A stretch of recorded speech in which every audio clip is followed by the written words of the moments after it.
Alors, je m'appelle Quentin, je suis en troisième année, et pour moi, l'ostéopathie, c'est de l'écoute, de la mobilité et de l'empathie.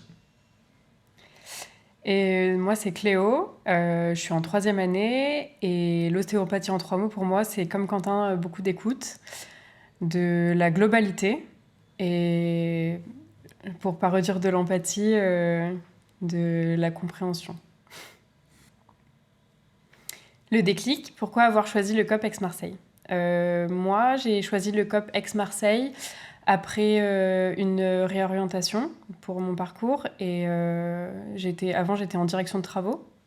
Et j'ai choisi de reprendre des études. Et le COP m'avait été conseillé par de nombreux ostéopathes sur la région toulonnaise. Mon déclic, pourquoi avoir choisi le COP Aix-Marseille? Alors, moi, je viens de Montpellier, donc géographiquement, c'était l'école la plus proche.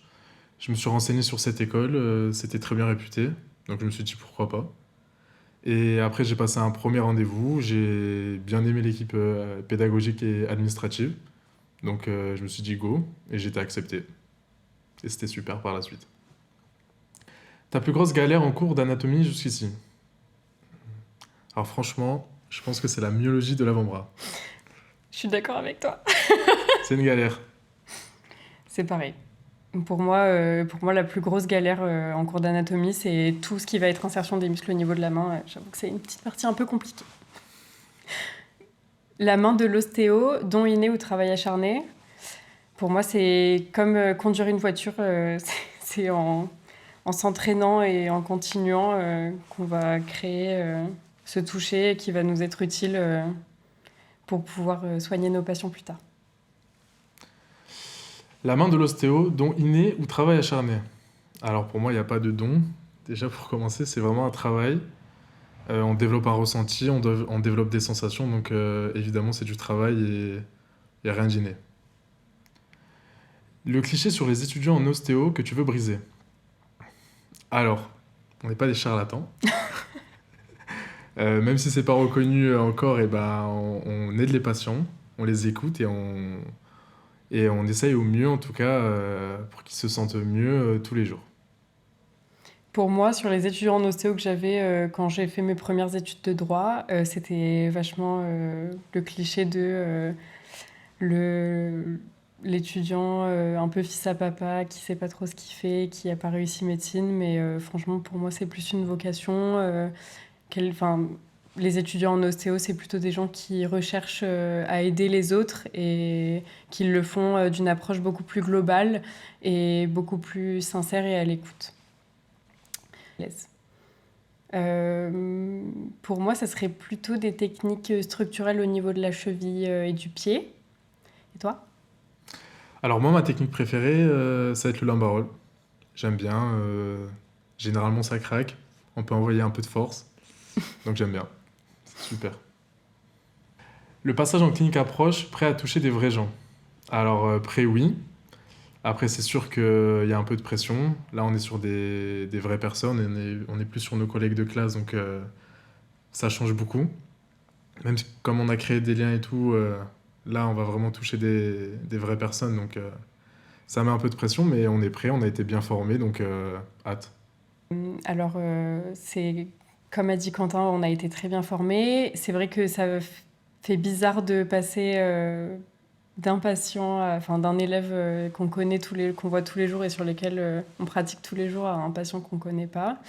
Mais je pense que faut se lancer et une fois qu'on y est, on se rend compte que finalement, c'était pas si dur que ça et que c'est en s'entraînant qu'on va y arriver et devenir les meilleurs ostéos.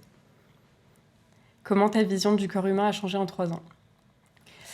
Pour moi, le corps humain, c'était beaucoup plus complexe que ça. Enfin, c'était beaucoup moins complexe que ça, pardon. Je voyais ça beaucoup plus global et pas aussi détaillé. Et en fait, j'adore voir et comprendre tout ce qui se passe à l'intérieur et tout ce qui fait réagir notre système et fonctionner notre système.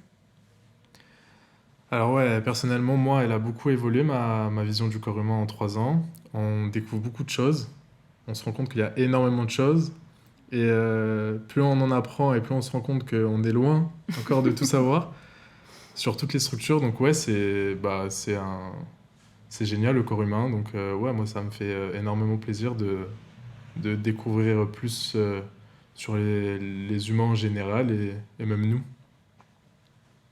La meilleure ambiance à l'école, c'est où? Bonne question. Moi, je sais. Moi, je dirais les soirées étudiantes créées par notre magnifique BDE le jeudi soir. Ouais, aussi en pause, quand on peut se retrouver tous à midi, on mange ensemble, c'est sympa aussi. La meilleure ambiance à l'école, c'est où? Pour moi, c'est clairement en clinique, parce que on est tous ensemble, on voit des patients, du coup, on a des choses à se raconter, et puis il y a des élèves de tous les niveaux, et c'est hyper intéressant et rigolo aussi, on rigole beaucoup, de se raconter, nous, ce qu'on aurait fait, pourquoi, comment, et c'est vraiment sympa. Si tu devais expliquer ton futur métier à ta grand-mère en une phrase.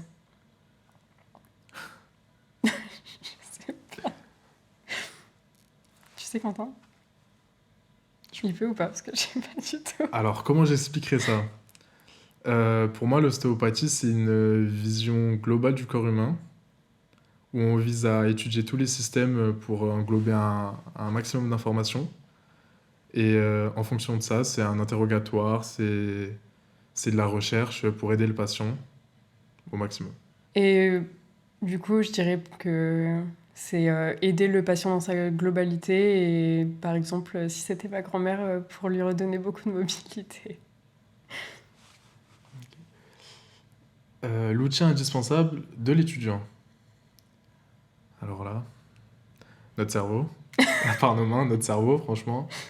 Notre cerveau, même si c'est cliché un peu, notre cœur pour aider au maximum les patients. Et si on combine les deux, on est un très bon ostéo.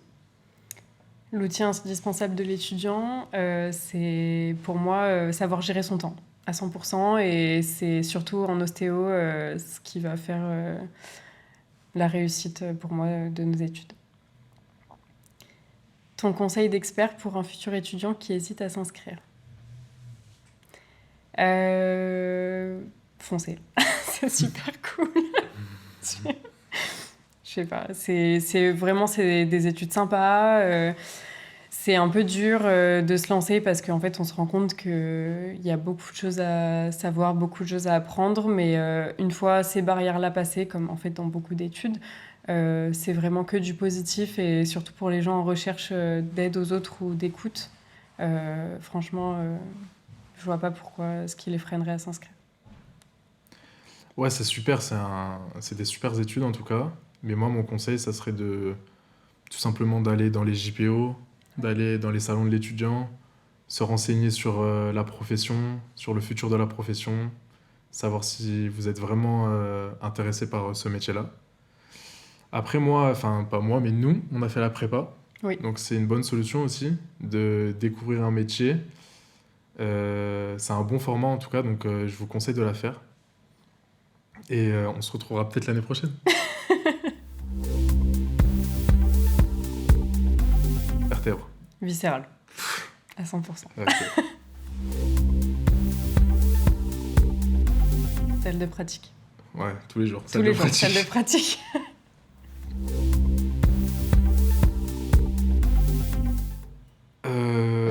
Les deux vont Les ensemble. deux, ouais.